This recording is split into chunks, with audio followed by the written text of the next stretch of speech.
এবার চিনি আলু সহ শিল্পের কাঁচামাল নিয়ে আবারও চট্টগ্রাম বন্দর এলো পাকিস্তানের জাহাজ।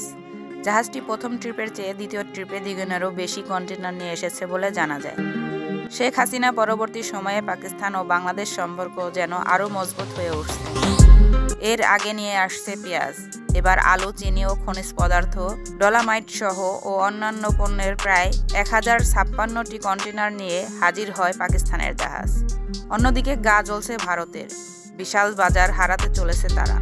শুধু তাই নয়, বাংলাদেশ ও পাকিস্তান দিন দিন শক্তিশালী হয়ে ওঠায় কতটা টেনশনে আছে ভারত তা জানাবো আজকের এই ভিডিওতে। চলুন শুরু করা যাক। পাকিস্তানের করাচি বন্দরের সঙ্গে চট্টগ্রামের সরাসরি কন্টেনার জাহাজ যোগাযোগ চালু হয়েছিল গত নভেম্বরের দ্বিতীয় সপ্তাহে। এবার 20 ডিসেম্বর শুক্রবার তৃতীয়বারের মতো পাকিস্তানের জাহাজটি বাংলাদেশের জলসীমায় পৌঁছে। তবে জাহাজটির কন্টেনারের খালাস আর খালি কন্টেনার লোড করার জন্য বন্দরে এমসিটি জেটিতে আসবে 22 ডিসেম্বর বিকেলে। পাকিস্তান থেকে এবার সবচেয়ে বেশি আসে পরিশোধিত চিনি। মোট 285 কন্টেনারে 1,48,200 ব্যাগ চিনি আনা হয়েছে। চিনির পরিমাণ প্রায় 7,500 টন।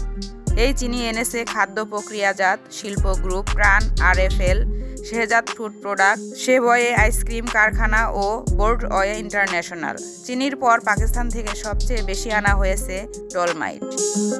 ডলমাইট আমদানি হয়েছে 171 কন্টেনারে। কাঁচা শিল্পে ব্যবহারের জন্য এই কাঁচামাল এনেছে Nasir plot glass, Akij glass industries. এছাড়া শতভাগ রপ্তানিমুখী পোশাক কারখানাগুলো এনেছে কাপড়ের রোল। মোট 46টি কন্টেনারে রয়েছে এই কাপড়ের রোল। আর আলু আমদানি হয়েছে প্রায় 18 একক কন্টেনারে। এছাড়া জয়পুর হাটে প্রি টেডি 20 কন্টেনারে আখের গুঁড়োও এনেছে। ব্যবসায়ী ও শিপিং এজেন্টরা বলছেন, যদি বাণিজ্য লাভজনক হয় তাহলে এই রুটে নিয়মিত জাহাজ চলাচল বৃদ্ধি পাবে।